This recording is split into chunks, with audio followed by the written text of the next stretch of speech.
BGI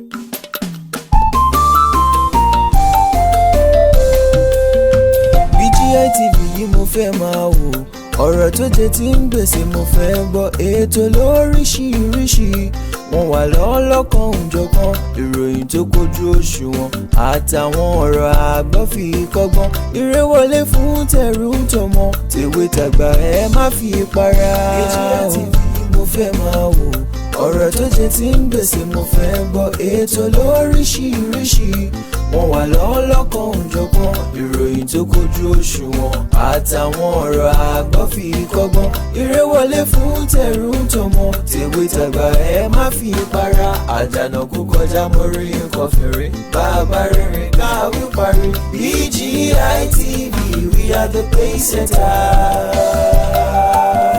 Bàbá gbàgede ìmọ̀ tẹlifíṣọ̀n station tí dòde. Iléeṣẹ́ amóhùnmáwòrán tó mọ bó ṣe ń lọ, tó ní ìròyìn kọ́ńbọ̀kì tó jẹ́ yàjóyàjó, ìròyìn àti ìsọfúnni àtìgbàdégbà, àwọn ètò tó ké pọ́pọ́ filẹ̀ má yí kúò ń bẹ̀, má gbé kúò ń bẹ̀, máa jẹ̀gbádùn ẹ̀ lọ. BGI TV, bàbá gbàgede ìmọ̀ TV. Èdùà Òkè ló dirí ẹwà fákùkọ o, bí ọ̀kín bá tú ìyẹ́ ẹ̀ díẹ̀ ẹwà rẹ̀ àkàlẹ̀ àkà oko. Ẹ kàn sí ẹ̀ka ìpolówó ọjà wa láti bá wa dòwò pọ̀ lórí +234 70 38 22 61 60 fún àwọn tí ń bẹ lórílẹ̀‐èdè Nàìjíríà 070 38 22 61 60. BGI TV, bàbá gbàgede ìmọ̀ TV, ọ̀gá ni kọ́ń láwùjọ òkúta. Bàbá gbàgede ìmọ̀ tẹlifíṣọ̀n station tí dòde.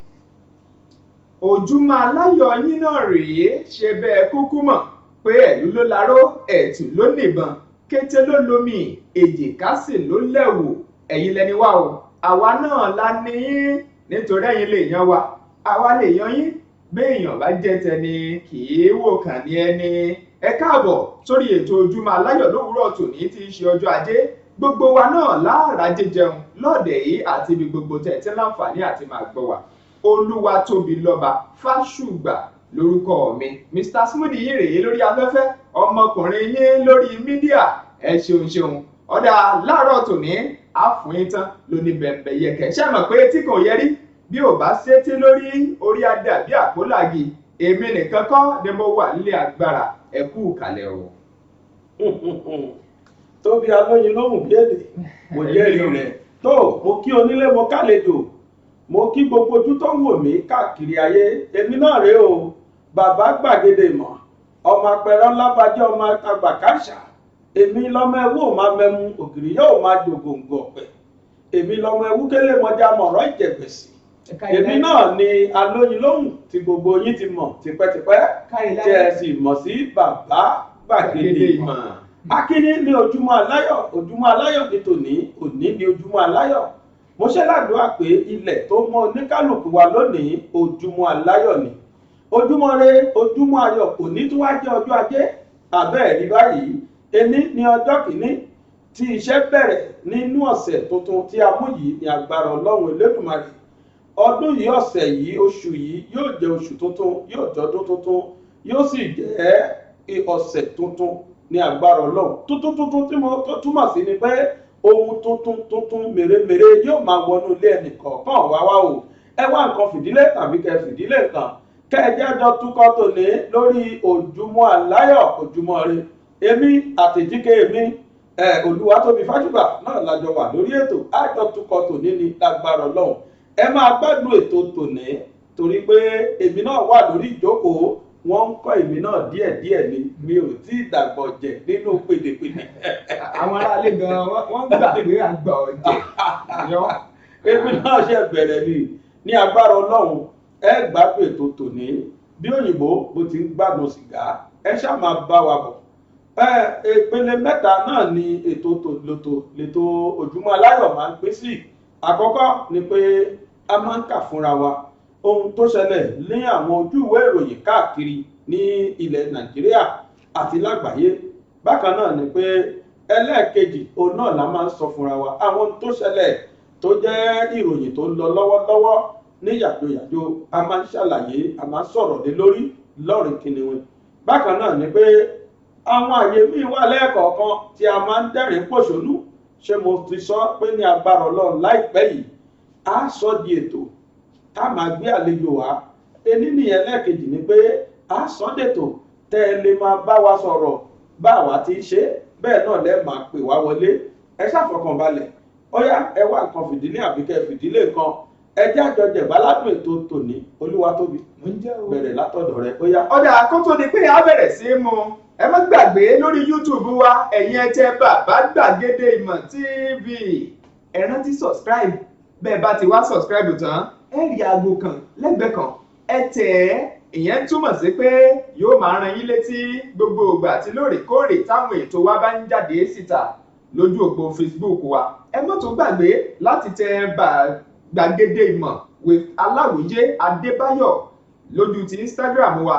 Lọ́wọ́ kan ẹ kàn tẹ Gbàgede Ìmọ̀ _22 fún ìpolongo ọjà. Ẹ fẹ́ kàn sí yàrá ìpolongo ọjà wa, ẹ̀yin ẹ pè 070 38 22 61 60 070 38 22 61 60. Kódà ẹlẹ́nu mi yá, ẹ wo ọwọ́ ìsàlẹ̀ yẹn lójú amóhùnmáwòrán yín, ẹ rí ẹ̀rọ ìbánisọ̀rọ̀ yẹn bẹ̀. Ẹ̀yin ẹ̀dẹ́ kẹ́ ẹ mú bẹ́ẹ̀ lọ́wọ́ kan lẹ́sẹ̀kẹsẹ̀. Tọ́ omi gbóná ìpẹ́ lẹ́nu afàtẹ́lẹwọ́ fọnà kan kì í dúró parí ìjà o. Ẹja bẹ̀rẹ̀ sí máwọn kókó ọ̀hún jáde, ká máa kó jáde lóní kẹ̀kẹ́lùkẹ̀. Tọ́ ìròyìn àkọ́kọ́ tí ń bẹ wájú mi tí ń ṣe rẹ̀ ní wákàmí tí mo ní dandan lá. Ṣebí iṣẹ́ abáfiránкọ̀ kì í papọ̀, kí n kà ọ́ náà mo kúkú wà fún. Ó sọ pé bàbá tó jẹ́ bàbá ọlọ́mọ kan tó jẹ́ ọmọ ọdún 43 bàbá ọ̀hún ọmọ náà ọmọ ẹbìnrin kan pa. Ìkókó lọmọ náà, ó na ọmọ oṣù 2 pa nípínlẹ̀ Ọ̀ṣun. Èsì ò èṣù má ṣe mí má ṣe ẹnìkan kan ó ní ìròyìn yẹn ń sọ. Ẹ gbọ́ làbárè ló ní bẹ̀m̀bẹ̀ yẹkẹ. Ọlọ́run ló mẹ́ni tẹ́ni yẹn ṣẹ̀wọ̀n tó mi ṣàná. Ó dá mi lójú pé sí ayé. Ọmọ kẹta tí ó nà panu. Wọ́n gbọ́ làbárè. Ó fi márùn-ún, ó na 3 pa. Ó dá mi lójú pé iṣẹ́ ayé ni ó ṣe. Ó dá alápàdọ̀ tèmi bí Vanguard ni èmi fẹ́ kà fún wa o. Ní orí Vanguard ní orí mà ti kó àwọn ọmọ kan yọ. Àwọn ọmọ méjì ni wọ́n sì jẹ́ ọmọ tí ó jẹ́ ọmọ akẹ́kọ̀ọ́ iléèwé girama ní ìpínlẹ̀ Ògùn ní Ojúrin ní Àgbàdo ní ìpínlẹ̀ Ògùn lọ̀rọ̀ yìí ti ṣẹlẹ̀ o. Kí ló wá ṣẹlẹ̀ ni pé ní ọjọ́ Jímọ̀ tó lọ yìí, ó ní àwọn ọmọ yìí múra léèwé tán. Obìnrin ni wọ́n. Ìkan a máa jẹ́ Zainab ọmọ ọdún 18, Zainab Rọ́fíù àti ọmọ ọdún 16 Kẹ́hìndé Adéòkun. Àwọn méjèèjì múra tán, wọ́n ní àwọn lọ sí ilé ìwé. Wọ́n ní ṣàdédé làwọn rí àwọn kan tí wọ́n páàkì ọkọ̀ sẹ́gbẹ̀ẹ́ àwọn o. Wọ́n wá sọ pé ó fẹ́ ẹ̀kọ́ ó yẹ wọnú ilé. Wọ́n ní wọ́n gbé ìbọn AK-47, ìbọn tó jẹ́ pé orí rẹ̀ ń halẹ̀ lọ́wọ́lọ́wọ́ báyìí ìlú Nàìjíríà. Orí tá a dẹ̀ ń kọ nísìn orí AK-47. Wọ́n ní wọ́n bá gbé AK-47, wọ́n bá gbé sí àwọn létí pé lẹ́sẹ̀kẹsẹ̀ ẹ wọ inú mọ́tò ó yẹ ẹ nìṣó. Wọ́n níbẹ̀ làwọn rí mọ́ o. Nígbà táwọn ó bára wọn inú igbó kìjìkìjì ní ìlú Ọ̀yọ́ ó làwọn ti bára wọn láti Ojúrin nípínlẹ̀ Ògùn létí Èkó. Wọ́n ti dé ìlú Ọ̀yọ́ ní inú igbó kìjìkìjì, ṣùgbọ́n orí ti kó wọn yọ o. Wọ́n ní kódà lọ́wọ́lọ́wọ́ bá ti sọ̀rọ̀ yìí, kábíyèsí kú bàbá yèyé Aláàfin tìlú Ọ̀yọ́, wọ́n ní wọ́n ti pa àti bàbá àti ìyá àwọn ọmọ ìpapọ̀ mọ́ wọn o. Wọ́n ti dàpọ̀ mọ́ wọn, wọ́n ti fa ọmọ lé wọn lọ́wọ́, wọ́n sì ti mú wọn délé. Eléyìí ìròyìn wà, ó sì pọ̀ jù báyìí lọ. Ó wà lójú ewé Vanguard tí ó jáde lówùúrọ̀ tòní. Ẹ̀rí gbámú kẹ̀ka ẹ̀kúnrẹ́rẹ́ ń bẹ̀ tóbi. Ìwé ìròyìn Punch ó náà Punch ìròyìn kan òde ló ní pọ̀pọ̀pọ̀m. Ẹ mọ̀ pé lórí ètò Ojúmọ́ Aláyọ̀ àwọn ìròyìn wa kì í wá aráró, kì í rẹpẹ̀tì, kì í sú ẹ̀gbẹ́, kì í nàgẹ̀rẹ̀. Ọmọ tẹ̀ wájú ni nítorí pé àrà ọ̀tọ̀ ní bá dé. Ìwé ìròyìn Punch gbé jáde níbi tí ohun tó ní í ṣe pẹ̀lú àwọn tí wọ́n jí gbé níjò ní ìlú Àbújá, ní fásitì tìlú Àbújá, ilégbèé wọn tó jẹ́ ti àwọn olùkọ́ ń bẹ̀ tán àwọn agbébọn dédé ṣàkọlù tí wọ́n sì jí wọn gbé lọ́ngbà náà. Ẹ rántí ìròyìn ọ̀hún, ìròyìn iwájú mi wá ń ṣàlàyé làbárè. Ó ní àwọn tí wọ́n jí kóńgbà náà tí wọ́n padà wá rí dáǹdè báyìí tí wọ́n rí wọn padà wọ́n ṣàlàyé ohun tójú wọn rí kíná lójú wọn rí. ìròyìn Punch fi léde pé ní ọjọ́ kìíní tí wọ́n ní wọ́n bẹ̀rẹ̀ sí kó wọn lọ wọ́n ní ó ń ṣe làwọn mọ̀ bẹ̀rẹ̀ sí mu gàárì wọ́n ní gàárì àtomi lásán kì í wá sómi gidi o wọ́n lómi ìdọ̀tí omi tí ò da tí ò lè ṣe ayé èèyàn láǹfààní ni. làwọn èèyàn tún ní ọjà bò ló ti jẹ́ wọ́n ní oúnjẹ àjẹkù àjẹpatì náà tún mú jẹ lọ́jọ́ tó tẹ̀lé.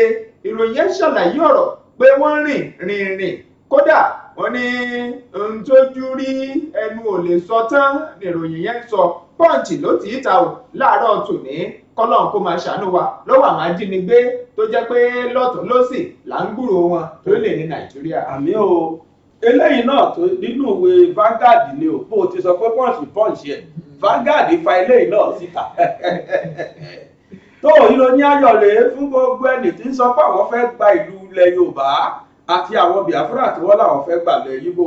ọpẹ́ o. wọ́n ní àwọn Arẹwà tí a mọ̀ sí àwọn Haúsá wọ́n mà ti yarí. wọ́n ní kódà níṣe ni wọ́n ń pariwo kiri o wípé gbogbo ẹni tó bá ti pé ọmọ 50 ọdún ọmọ 50 years kó má wulẹ̀ jáde 2023 kó wọn ó dìbò torí pé àwọn ò ní dìbò fún wọn. nínú ẹlẹ́ẹ̀kejì ni pé àwọn àjọ yìí tí a mọ̀ sí Arewa Consultative Forum ACF AYCF wọ́n mà tún sọ pé lọ́wọ́lọ́wọ́ yìí àwọn ti tẹ̀lé àníṣe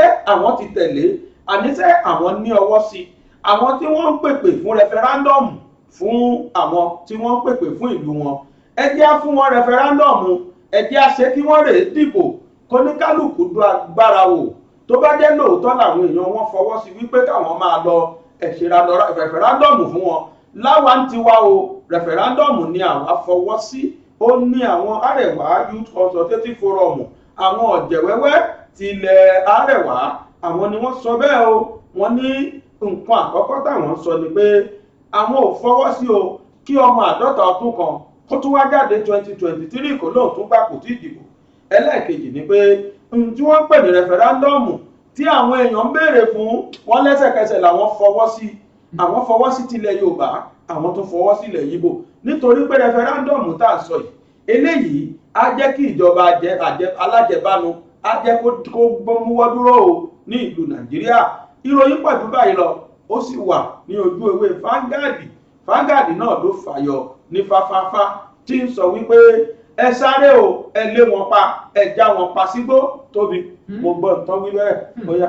ọjà ìròyìn míì tó wà ń bí ǹjẹ́ kí n wọnú ìròyìn míì tó fẹ́ yàtọ̀ sí tòṣèlú àfi bí ìròyìn òṣèlú kan ṣe ń fà mí pé mẹ́gbẹ́ orí bàbá gbàgede mọ̀ bó ṣe lọ mú ìròyìn bí òṣèlú wá wọ́n ní tán èmi ní bẹ́ẹ̀bẹ́ wọn. ìròyìn yẹn tí ó jáde tí mo gbé fàròyìn yẹn jẹ́lẹ̀ yìí wàjà eléyìí tó bóde ni ó ń sọ ti ìpínlẹ̀ Anambra. ẹ mọ̀ pé tó òdìbò wáyé bẹ̀ ìwé ìròyìn Punch ló mọ̀ tó tì í ta ló ní pọpọmpọm mo ní pọpọmpọm ẹ yìí kọ́lọ́ wọn ṣàánú ni. ó sọ pé ètò òdìbò tó wáyé ní Anambra ní kò mọ̀ tí ì parí gẹ́gẹ́ bí ohun tí àjọ tí ń bójú tétò ìdìbò lórílẹ̀‐èdè Nàìjíríà INEC tó fi sóde. wọ́n ní agbègbè Ìyíàlà ní ìpínlẹ̀ Anambra wọ́n ní àwọn èèyàn fààyélẹ̀ àwọn èèyàn bẹ̀ wọ́n fààyélẹ̀ fáwọn tí wọ́n wà bójútó ètò ìdìbò yẹn àjọ elétò ìdìbò láti wọ agbègbè wọn wá.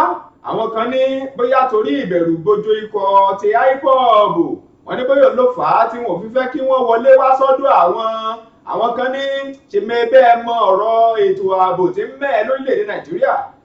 lórí ìròyìn yẹn ni wọ́n sọ wọ́n ní wọ́n ti sún báyìí sí ọjọ́ 9 nínú oṣù tá a wà nínú ẹ̀ yìí léyìí tí í ṣe ọ̀la òde yìí ni wọ́n mọ̀ tẹ̀wájú láti ṣe ètò ìdìbò ọ̀hún lẹ́kùnrẹ́rẹ́ láti parí ẹ̀kọ́ tó di pé wọ́n mọ̀ kéde ẹni tí yóò jáwé olúborí. ìròyìn ọ̀hún fẹ̀ ìròyìn ọ̀hún gùn ìròyìn ọ̀hún ó nípọn gẹ́gẹ́ bó ti jáde ànímú jáde jù bá ń lọ lápá abẹ̀yẹ bí ìwé ìròyìn Punch bó ṣe tì síta. àwọn ìwé ìròyìn gbogbo tó jáde Platform Times ní àtàwọn míì gbogbo wọn ló gbé jáde bẹ́ẹ̀ láàárọ̀ òní. orí òṣèlú náà ni mo ṣì wá o láti inú ìwé Guardian ló gáìdì ìròyìn tẹ́lẹ̀ ìjáde láàárọ̀ yìí àmì náà tí mo tún ṣe bó ṣe ṣe nígbà tí pọ́ǹsì ti lè pọ́ǹsì ẹ̀ lóní pọpọpọ tí fágàdì fà jáde lóní fẹfà Guardian náà tó gáàjì eléyìí jáde ó yá tó ìròyìn tòní sọ pé Anambra wọ́n ní ìdìbò Anambra o wọ́n ní bá a ti wò yìí àfẹsí kí Soludo tó ń ṣe gọ́fúnà fún àpapọ̀ ilé ìfowópamọ́sí Nàìjíríà tí a mọ̀ sí Central Bank gọ́fúnà ọgbà kan fún àpapọ̀ ilé ìfowópamọ́ yìí wọ́n ló mà tó ti fẹ́ jẹ gọ́fúnà míì gọ́fúnà di méjì ó nìkan ni gọ́fúnà Central Bank ó tún fẹ́ ṣe gómìnà míì l'Anambra tó wọ́n ní pé ó súnmọ́ o kí Soludo kó ti jáwé olúborí wọ́n ní bákan náà ni pé bó ti jẹ́ wípé ní ọ̀la òde òní tí í ṣe ọjọ́ kejì ọjọ́ Monday jọ Tuesday wọ́n ní ọ̀la yìí ní INEC ó kéde talẹ̀ni tó jáwé olúborí o wọ́n ní ṣùgbọ́n ó fẹ́ẹ̀ súnmọ́ kí ọkùnrin tí orúkọ rẹ̀ jẹ́ Soludo kójóhùn gan ni ó jẹ́ ìwé olúborí ìròyìn yìí ó wà nínú ìwé Guardian tó jáde lónìí ẹ̀rẹ̀ èwò tó ń pariwo pé mò ń gbóná fẹ́lifẹ́li o bí àmàlà tó jiná gangan tó yẹrùkú rárá. ọ̀dà ìròyìn kan náà wà ń bí bàbá gbàgede mọ̀ mẹ́bí ìròyìn tó ní ṣe pẹ̀lú tìpínlẹ̀ Èkó ilé gogoro tìkò yíyẹn ilé tó wọlé òun bẹ́ẹ̀ òun ṣèbó sì ń bẹ́ẹ̀ òun ọ̀dà jẹ́ fún mi tó wà ń bí. ẹ bí kàkà jáde ọ̀dà ìròyìn yẹn ó ń sọ ibi ọ̀rọ̀ dé dúró kọ́lọ́hún kó sì máa ṣàánú wa ní ànírín ìjọ tẹ́bí bá ń pọ̀nà ẹ̀yin tá a jẹ sì là ń wá kọ́lọ́hún kó túbọ̀ máa ṣọ́ wa kí a mọ́ pàdé tí ó jẹ wá ìròyìn wájú mi àkọọ́lẹ̀ tí wọ́n sì ń ṣe lọ́wọ́ wájú níbi ó dé dúró báyìí nípa ti ilé tó wó lulẹ̀ n'Íkòyí ó ti di 44 èèyàn lákòjọpọ̀ tí wọ́n ní ẹ̀mí wọn ti bá ṣẹlẹ̀ ọ̀hún rìn èyí àwọn 9 tí wọ́n sì ń ṣàkọọ́lẹ̀ pé wọ́n rí ìdáǹdè tọ́ lórí kóyọ kó omílé tó wọ̀ náà sì ni ọ wà níkàlẹ̀ àwọn èèyàn lóríṣiríṣi náà bẹ̀rẹ̀ sí fọ́ọ̀n sóde lórí ọ̀rọ̀ ilé ọ̀hún tó ní kálukú sì ń sọ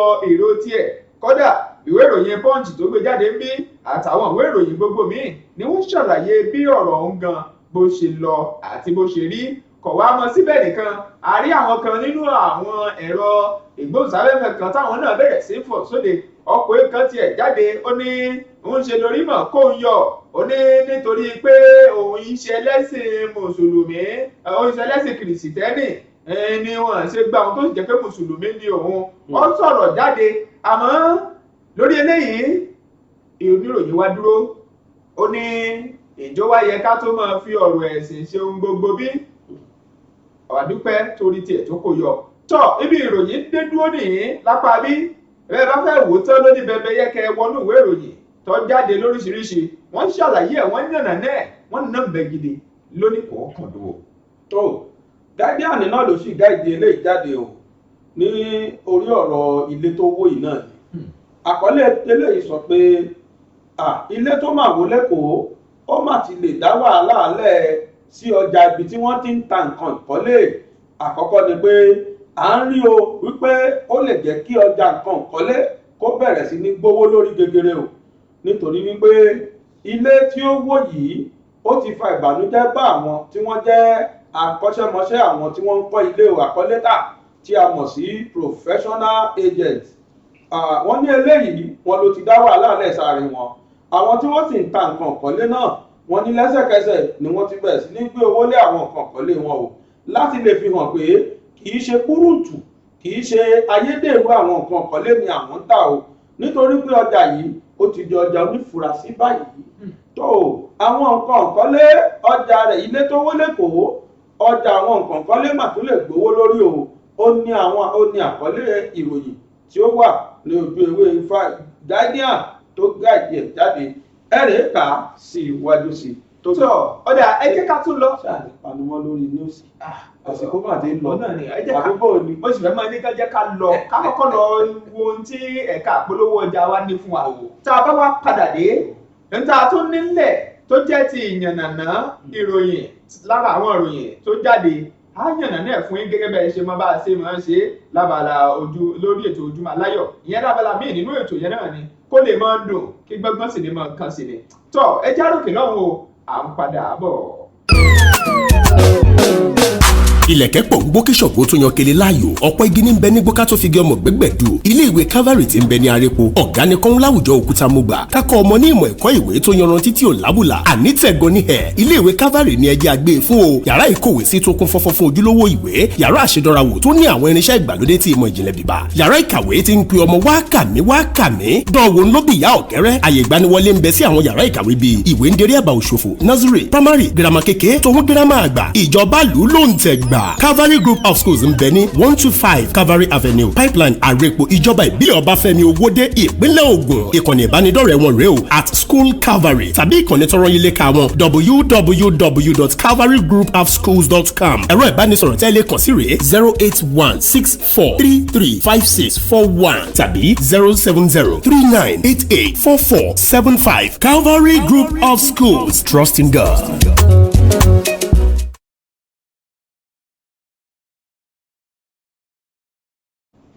tọ́ ẹ káàbọ̀ padà sórí ètò Ojúmọ́ Aláyọ̀ ẹ má gbàgbé pé ìkànnì Bàbá Gbàgede Ìmọ̀ TV BGI TV lẹ́wọ́ ẹni pé ó yàtọ̀ bí ò bá ti ṣo kò lè ṣèṣe òun ní jẹ́ bẹ́ẹ̀ BGI TV ni ẹ má sì gbàgbé pé lórí YouTube wa ẹ tẹ Bàbá Gbàgede Ìmọ̀ TV síbẹ̀ bẹ́ẹ̀ bá ti wọlé síbẹ̀ ẹ rí ẹ má gbàgbé àti subscribe ẹ sì rí aago kan tó túmọ̀ sí aago ìránnilétí láti máa mọ báwọn ètò wa ṣe ń lọ ẹ tẹ̀ ẹ́ kó máa ran yín létí lóòrèkóòrè kò mọ síbẹ̀ nìkan ẹ gbójú òpó Facebook lọ ẹ tẹ Gbàgede Ìmọ̀ with Aláwìyé Adébáyọ̀ ibẹ̀ yẹn lẹ́tùn ti máa wo kíni tó ń lọ kò mọ síbẹ̀ ẹ lọ sórí ti Instagram yín ẹ tẹ Gbàgede Ìmọ̀ _22 níbẹ̀ náà ẹ tún mọ̀ ráwọn ohun tá a tún gbé jáde fún yín fún ìpolongo ọjà yín ẹ̀yin ẹ fẹ́ mọ tẹ̀ ń ṣe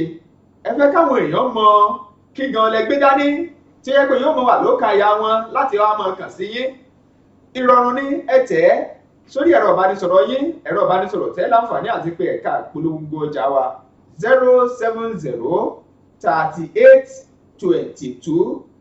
07038226160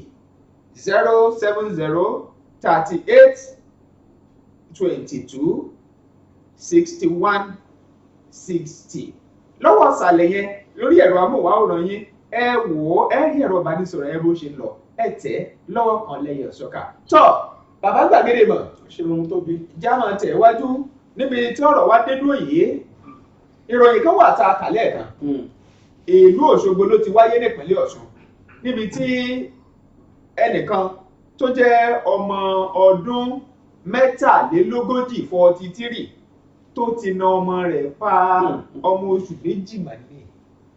bóyá ọmọ ní ẹ̀ṣẹ̀ tó ṣẹ̀ látọ̀ ọmọ 5 ní gbogbo ọmọ tó bí. bóyá wọ́n ti pàdé rí látọ̀run torí kò yé mi bí ó mọ téèyàn fẹ́ lọ́mọ oṣù 2 ṣe fóun. wọ́n ní bí ṣe máa ń dà àwọn ọmọ ẹ̀ padà. ó ń lọ́mọ kẹta tí ó nà parí nínú ọmọ bíi 5 tó fi òsì gbé. ó lóun ò láìkì kọ́ ọmọ máa òun ò fẹ́ràn àwọn iléèbó máa pé láìkì òun ò fẹ́ràn kí ọmọ máa sunkún kó máa rin sí létí. àti ni wọ́n ń bímọ fún. ló bá torí ẹ̀ lọ́mọ pa o. tọ ọwọ́ sà ti tó báyìí ó ti ń ká bòròbòrò. àfikọ́wọ́ tó ìtẹ̀lé rò ń bẹ̀. ó wá léèsì mi ó léèsì mi. n tí mò ń rò náà nìyẹn pé bí mo ti ń wò yìí Olúwatóbi bí mo ti ń wò ọ̀rọ̀ yìí ayé ṣe ayé ti mẹ̀jẹ rẹ̀ ìwà ń lo kóòkì ó fi mílíkì ó fi mu fítámọ́ọ̀tì torí bẹ́ẹ̀ mi ti ń wo yìí nǹkan ṣe ẹni tí nǹkan ò ṣe làákàyè rẹ̀ tó wá sọ pé ọmọ oṣù 2 ń sunkún nítorí ìwà lùpà Yorùbá ní a kì í torí gbígbó gbajá bẹ́ẹ̀ ni a kì í torí kíkọ̀ gbàgbàgbò èèyàn kì í torí wèrèwèrè kó pàjáde èyí ó ṣe á lọ ọmọ pa nítorí pọmọ bẹ́ẹ̀ sì rí orí fífọ́ kọlù orí kíké kọlù ògùn orí fífọ́. bàbá yọpọ lọkùnrin wò dáadáa yóò fẹ́ gbàlejò yóò fẹ́ jálejò wọn lárò nítorí tẹ́mi wò yìí ẹbí ò rò pé ní tó nọ́mà ni. kọ́lọ̀ wa máa ṣàánú wa àmì o. ẹ̀kọ́ lélẹ́yìí jẹ́ àwọn tó wò wá náà wọ́n ti ń rí àdìkámọ̀ bọ̀ ọmọ wí. lóòótọ́ àtinú oyún gẹ́gẹ́ bí ètò ẹ̀kọ́ ṣe fi kọ́ wa àtinú oyún a máa ń bọ́ ọmọ wí a máa ń kọ́ ọmọ ẹlẹ́kọ̀ọ́ nínú oyún. torí náà bọ́mọ bá wá jẹ́. èyí ò bọ̀mọ wí nínú oyún. wọ́n bá wí. bóòlù ẹ̀kọ́ ọmọ ìjìnlẹ̀ ni ẹ̀kọ́ tó fẹ́ kẹ́kọ̀ọ́ kan ọjọ́ míì tó náà ọjọ́ mi ìtùnú káwọn èèyàn ṣáà tẹra mọ́ bí máa tẹ̀lé wa lójú òpó wa ìjọkan olúwa jáde fún wa fọ̀rọ̀ bò mọ́lẹ̀ ó dá mi lójú pàwọn aráalé náà fẹ́ gbọ́ bá ti bọ́mọ wí nú oyún bó lè yóò ti bọ́mọ wí torí mi ò gbọ́ rí jẹ́ wàá máa fi ìyá yẹn ò ní máa jẹun déédéé. ìmọ̀ ìjìnlẹ̀ ni àgbà ò ní tán lórí ẹ̀ o. ètò kan lọ́tọ̀ ni a tó gbé fún wọn tá a bá bẹ fún wọn báyìí lónìí wọn ò ní fẹ́ dúró lọ́la wọn ò bá wọn ti gbọ́ tẹ́lẹ̀ kí ẹ jẹ́ ká fi pamọ́ wọ́n ní tá à ń gbé bọ̀ yìí ká fi pamọ́ kó lè níyì dáadáa. ẹni àgbéyàwó bọ̀ wá bá. kì í garùn kì í nárùn kì í gẹrùn àgbà ò ní tán lórí ẹ̀. bàbá mo tún rágbà tó. mélòó lára mi lẹ́gbẹ̀ẹ́ bàbá náà lẹ́gbẹ̀ẹ́ mi.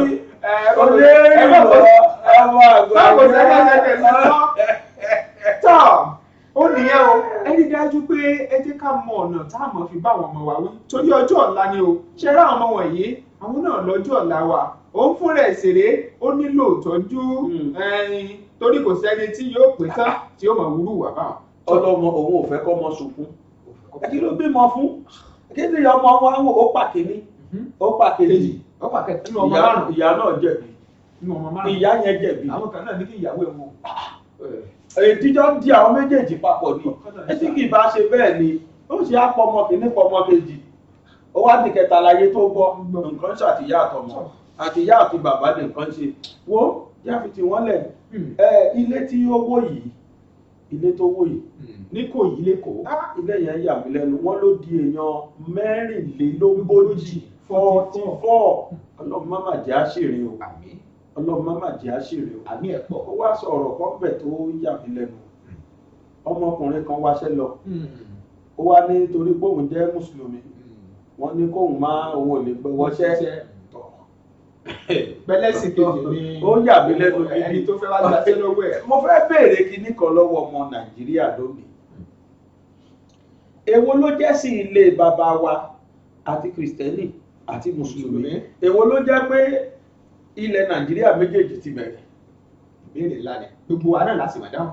èmi sì ti lọ mẹ́kà rí mo rí kìrìsìtẹ́nì ń bẹ tí wọ́n ń ṣiṣẹ́ kódà kan gbà wọ́n síṣẹ́ bẹ́ẹ̀ náà ni mo ti wo fídíò Jerusalem rí mo rí pé mùsùlùmí wà ń bẹ kódà wọ́n ń pèrò kí ló wá dé o tó jẹ́ pàwọ́ ti nàìjíríà ta àgbàlagbà sódì ó lè yàn kó ti sọ pé torí kó jẹ́ muslim ó tiẹ̀ bẹ́ẹ̀ kódà àfi ká ibi tá à ń bọ́rọ̀ ẹ̀sìn lọ nàìjíríà lọ́wọ́lọ́wọ́ yìí ibi tá à ń bọ́rọ̀ ẹ̀sìn lọ yìí ó fẹ́ yáná bó tiẹ̀ bá tó ríran bó ti fẹ́ sọ kankan kan àwọn kan wọ́n á ní olókòwò làwọn bọ́n ṣe wá jẹ́ olókòwò ǹjẹ́ tí àwọn oníbàárà rẹ̀ bá wá tó bóyá mùsùlùmí náà béèrè pé èmi tí mò ń tajà yìí mùsùlùmí ní o ẹ̀sìn ọ̀dọ́ kò ṣeun tó o bá ti ṣẹ̀ṣẹ̀ mi wọ́n rajà lọ́wọ́ mi ìdẹ́rù ẹ̀sẹ̀ ǹjẹ́ irú ilé bẹ́ẹ̀ yẹn tó ń kọ́ kábílẹ̀ ọ̀hún parí tí wọ́n bẹ̀rẹ̀ sí ní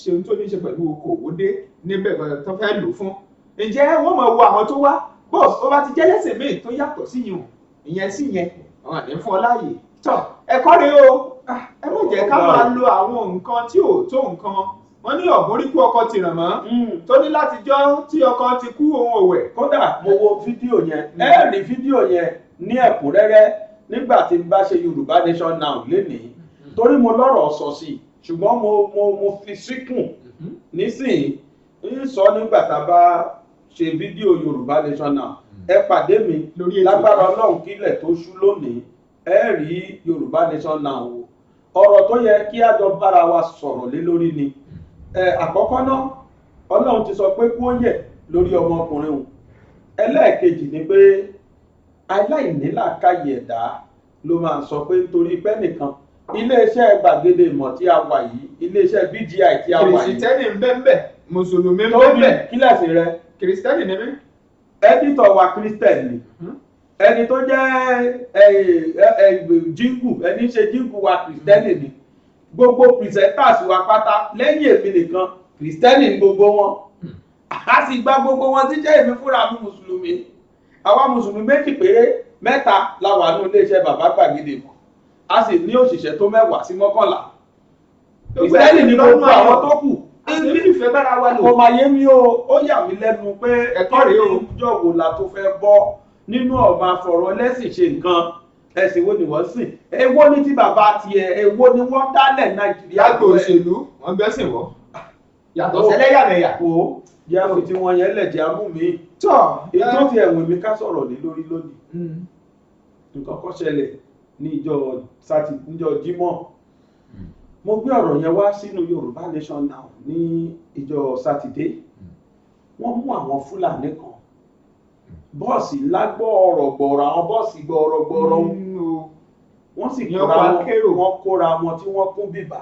ọkọ̀ akérò mẹ́ta. jọmọ tán bá bẹ̀ tóbi. kí ló bá bẹ̀ o. àwọn nǹkan ọ̀já olóró ọ̀bẹ àdá idà kì í tó wá ṣe bẹ́ẹ̀ nìkan o wọ́n wá ní gbogbo wọn wọ́n ní ẹ̀rẹ́ ni wọ́n ní wọ́n ti rẹ gbogbo wọn. àwọn èèyàn náà wo mọ̀ báwọn kan náà ti máa wo fọ́nrán yẹn. tí ẹnjíníà wa bá ní tó fídíò yẹn bá wà lọ́wọ́ ẹ̀ ó wù mí kó o bá mi gbé sí káwọn èèyàn wò ó. àkójọpọ̀ ìjọ olóró tó kó dání ó jẹ́ 500. tó yẹ kó rí bẹ́ẹ̀. 500. Ondo state ni wọ́n ti mú ọ ìlú Ondo. àwọn méjìdínlógún ni wọ́n. gbogbo wọn ọ̀dọ́ sì ni wọ́n pátá. ọ̀tà bọ́n bẹ́ẹ̀ kí ni wọ́n fẹ́ wá sí. ẹnjíníà wa tó wà ń bẹ̀ bá wa gbé sáyé káyé rí wo.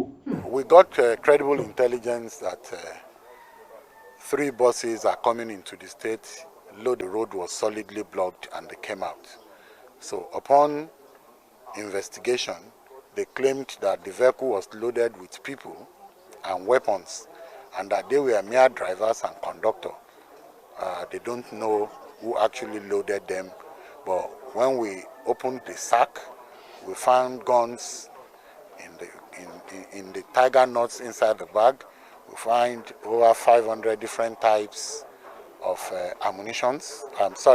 of knives, swords, knives, cutlasses, arms, charms, and a lot of things in their load. So we intend to take them to court immediately after investigation is concluded. It's a very bad scenario, but we thank God that for Amotekun to have intercepted them, because whoever that come with this all the way from North doesn't mean peace at all. And you can really see the children, all of the same level. Why that? Why that? It's very, at this time around, and all these are poisonous knives. But what is their mission? To come and do what? So we thank God that they are being apprehended.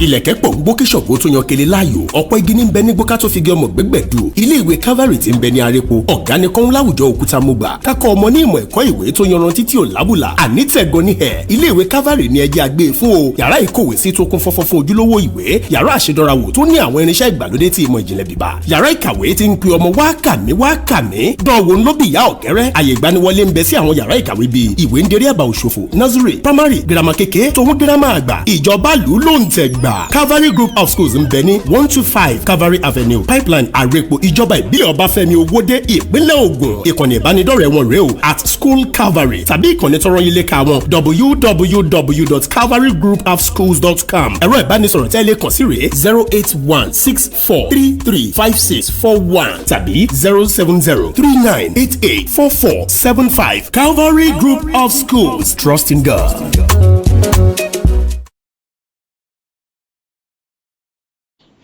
Ẹ káàbọ̀ padà sórí ètò Ojúmọ́ Aláyọ̀.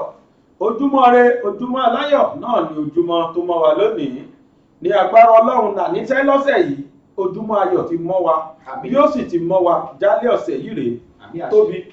Nínú ọ̀sẹ̀ tó kọjá yìí, a sọ̀rọ̀ lórí ilé bàbá Bánjí Akíntóyè. A sì rí àwòrán kan, a rí àgbéléwò kan. Àgbéléwò yìí tí ọlọ́pàá nínú bẹ̀ sọ bà mí nínú jẹ́ gan-an. Kí ló sọ? Toró fojú hàn pé tí a bá ṣọ́ra bá a ti ṣe ń bá ọ̀rọ̀ yìí lọ yìí èmi ò rò páwọn agbófinró gan ṣetán láti sọ òdodo ní n tó ń ṣẹlẹ̀. Ẹ kọ́kọ́ já gbọ́n tọ́lọ́pàá yẹn sọ kí n máa wá sọ̀rọ̀ lé lórí tó sọ yẹn kí n tó ya ìmí lẹ́nu ni ẹjẹ́ àgbọ̀n tọ́lọ́pàá yẹn sọ̀nà mò ń bọ̀. Attack on one Professor Akintoye resident. They actually said it happened on Saturday, but to the best of my knowledge and that of the command, nobody reported such incident. But the commissioner delegated some operatives to go confirm that and make further findings as to know how true, and then if it is true, how to bring those that were responsible to book. The area commander and the DPO and other officers visited the residence, which is along Adebayo. And to our greatest surprise, there was no such attack per se. There was no attack on the residence of Professor Akintoye as being alleged. It was discovered that there was this particular hole that is suspected to have been created by an ammunition, and a shell of AK-47 was found in the compound. But what we found out was the fact that there was no attack. The security man told us that he heard the shell dropped and he picked it up. That has been handed over to the police, and the investigation as well has been activated. This thing that happened should not be described as an attack. It should not. That's what we are saying. It should not be described as an attack, as there was no such incident. What I said earlier was the fact that a shell dropped. So that shouldn't have been concluded to be an attack. The police will investigate that and then come out with their finding. The shell was not handed over to the police for the police to go and eat it or keep it. It's for further investigation. Forensic experts could be invited and then could conduct some exercise on. So, ẹ káàbọ̀ padà. Ó gbọ́, only the shell only dropped, but there was no attack. Ọ̀rọ̀ burúkú tó tẹ̀rín. Kódà ó tún pa mí lẹ́rìn ló kọjá bẹ́ẹ̀. Bàbá gbàgede mọ̀. Ọ̀rọ̀ tí a gbọ́ tán yìí àti táwọn èèyàn wò tán yìí, àwọn náà á rí i pé wọ́n pe kíní kan ní ìbọn ìrònú kó tó dún gbàù ni. Ìsọwọ́sọ̀rọ̀ ọlọ́pàá yìí ó ń ṣàfihàn irú ẹni tó ń jẹ́. Nítorí pé ó ń tá a mọ̀ lámọ̀ irú ọ̀rọ̀ bó ni ẹ ṣe rí ọta wọn ò ṣe yẹn ẹ̀rọ ọta wọn ò ṣe yẹn wọn ò sì ṣàkọlù tí wọ́n bá fẹ́ wá ṣàkọlù kọ́ bá yé mi o tí wọ́n bá fẹ́ wá ṣàkọlù kọ́ o. n tó sọ rèé o n tó sọ tó mo wá gbọ́ ọ̀rọ̀ yẹn títí pé kódà ẹni tí làákàyè ẹ̀ kù díẹ̀ kí á tó kó gbọ́dọ̀ rí ọta àbọ̀n kó ní kò sẹ́ni tó yìn kó ní kò sẹ́ni tó yìnbọn kò sì ṣàkọlù kankan. Onímọ̀ ṣe sọ kó sọ̀rọ̀ nílùú tó lọ́ba tó níjòyè ètò èmi kan rí inú ọ̀rọ̀ ara bíi ni pé ó ti bọ́ mọ́ wọn lọ́wọ́ wọn ò mọ tó fẹ́ ṣe. Gbogbo nǹkan táwọn ará Àríwá sọ àwọn ọ̀dọ́ wọn ń bẹ̀ wọ́n ní ẹ jẹ́ kí wọ́n tiẹ̀ ṣe rẹfẹrándọ́ọ̀mù yẹn náà kí wọ́n rè dìbò afẹ́lùwà àfẹ́lùwà yẹn la máa fi mọ̀ bóyá lódòótọ́ ni wọ́n fẹ́ kí wọ́n dàlù tí wọ́n lẹ̀ àbí bẹ́ẹ̀ kọ́ nítorí àwọn ọ̀wà jágbàjàgbà yìí ni ó rí yẹ àwọn agbófinró tí wọ́n kó lọ s'Anambra. Èmi mọ̀ pé Nàìjíríà sì làgbófinró tó bẹ́ẹ̀ o. Nápọ̀ bí omi ìlú. Irinṣẹ́ ńkọ́ amọ́tàǹkì ńkọ́ ó pa mí lẹ́rìn mo rẹ́rìn dọ́gba kẹyìn mo ní ìhé. Ọ̀tọ̀ tí ń pa ní lẹ́rìn. Tó Ọlọ́run ó yọ́nú sí wa o. Tó eléyìí jẹ́ nǹkan tí ó yà mí lẹ́nu gan. Ọ̀rọ̀ yìí èmi kó padà sí ẹnu ọlọ́pàá yìí pé kò sí tó jọ. Wọ́n yìnbọn ni ìkọlùkọgbà sì wà ibi tọ́lọ́ sì ti yọ bàbá Bánjí Akíntóyè ni pé Ọlọ́run ọba ò gba ẹ̀mí ẹ̀ torí kò sí inú ilé. Ká ló wà nínú ilé ni nǹkan ṣe yẹn ó ṣeé ṣe kán ṣe jù bẹ́ẹ̀. wọ́n á ṣe jù bẹ́ẹ̀ lọ. torí wọ́n á ti mọ̀ pé bàbá wà lé. ẹ mọ̀ pé wọ́n ní aṣọ kò sórí òrùlé wọn lóhùn ló fẹ́ gbọ́. bẹ́ẹ̀ ní tó ṣe yẹn gbà á tó ṣe yẹn kó gbóhùn èèyàn bí wọ́n sọ̀rọ̀ láti inú ilé kó wá ṣẹ̀ ti máa dàbọ̀ gbogbo bẹ̀ ni àmọ́ gbà tí ò gbọ́ nǹkan kan bóyá kò rẹ̀ lè sọ fún tẹ́lẹ̀ pé àwọn onílé ò sì lé. ẹ wo orú ti Sunday Igboho ń jò ní ẹ wo orú ti Sunday Igboho wọn nígbà tó yá ẹwọn ọkùnrin ní Sunday Adéyẹmọ olóyè Sunday Adéyẹmọ Sunday Igboho wọn ló jáde síta sójú fèrèsé ẹ ó sọ pé ẹ̀yin ta nù. wọn wá bẹ̀rẹ̀ sí ní yìnbọn síbi tó wà. tàbá láàbò ni.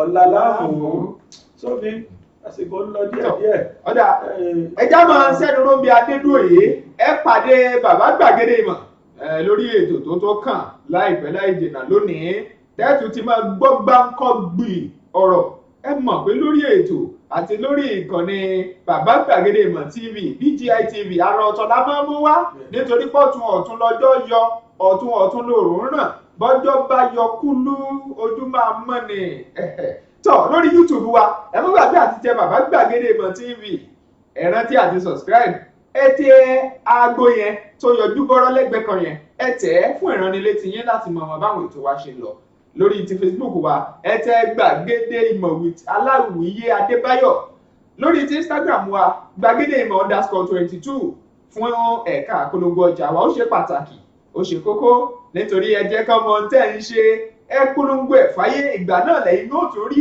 àyípadà tó tún yà lára ọ̀tọ̀ kò sóògùn kankan bí kankan tó dògùn awọ́rọ̀ ju ìpolongo ọjà lọ òní òmù kó yára ní kankan 070 38 22 61 60 070 38 22 61 60 lẹ́ẹ̀pẹ̀sẹ̀ fún polongo ọjà yín tọ́ amọ̀rírì yín a sì nífẹ̀ẹ́ yín torí àmọ̀ pẹ́yìn lè yan wa àwa náà sì lè yan yín o béèyàn ò bá jẹ́ tẹni kì í gbẹ́tò ẹni kì í sì wò kàn ní ẹni ẹ ṣeun tẹ̀ ń wò wá lóòrèkóòrè tẹ̀ ń tẹ̀lé wa o Olúwatóbilọ́ba Fásùgbà ló kọ́ mi Mr Smoothie yín rèé bẹ́ẹ̀ sì rèé èmi náà ni ọmọkùnrin yín lórí mídíà ẹ ṣeun púpọ̀ ó tún di lọ́la táàtò máa fi re pàdé nù lórí ètò ire àti ayọ̀ kò ní fọ̀dẹ gbogbo wálẹ̀.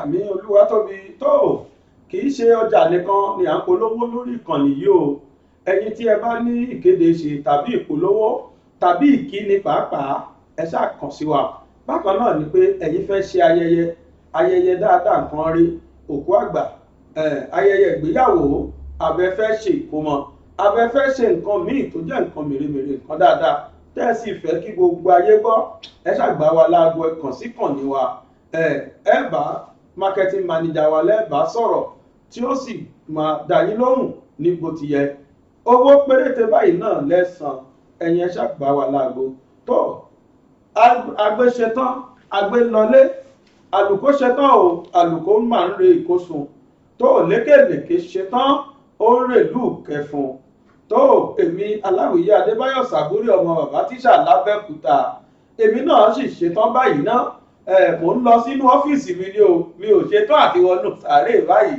wọn ò ní gbé kankan gbìn nínú gbogbo wa ó yá o ẹ tún pàdé wa ní ọ̀la lágbára Ọlọ́run ṣùgbọ́n ẹ pàdé mi nínú ètò bàbá gbàgede mọ̀ TV ní orí ètò Yorùbá Nation Now bákan náà ni pé Olúwatóbilọ́ba Ràbílà Àpẹtẹ àtàwọn míì náà ta ní lẹ́jọ̀wọ́n bẹ́ẹ̀ lóríṣiríṣi ẹ pàdé wọn lórí àwọn oríṣiríṣi ìròyìn tí a máa mú wá fún yín ẹ máa wo àwọn ìròyìn yìí ìròyìn àgbáyé àti ìròyìn tó jẹ́ pé ní àpapọ̀ gbogbo àwọn ìròyìn náà ni a ti kó papọ̀ ṣe wá rí ní ọ̀sẹ̀ yìí ètò tuntun mìíràn ní mèremère ó máa gorí ètò wa ó máa gorí ìkànnì wa oríṣiríṣi ètò láti làálẹ̀ díẹ̀díẹ̀ báyìí la máa mú wọlé ẹ ṣàdúró ti bàbá gbàgede mọ̀ TV BGI TV Olúwa ló gbé iléeṣẹ́ ìkàlẹ̀ o a sì ń pè ní paysetter torí pé àpàlà síwájú ní orí online TV àwa ni àkọ́kọ́ àwa ni bàbá àwọn tó kù wọ́n ń tẹ̀lé wa ní o the paysetter TV BGI TV títí dìgbà náà mo sign out.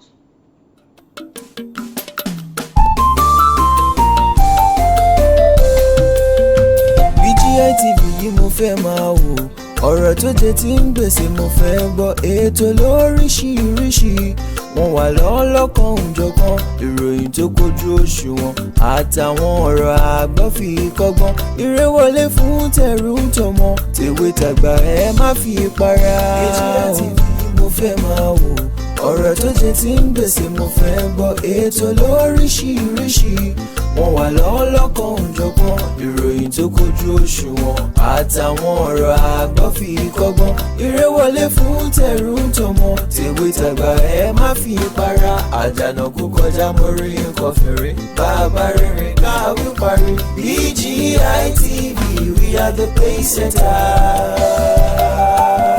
Bàbá gbàgede ìmọ̀ tẹlifíṣọ̀n station tí dòde.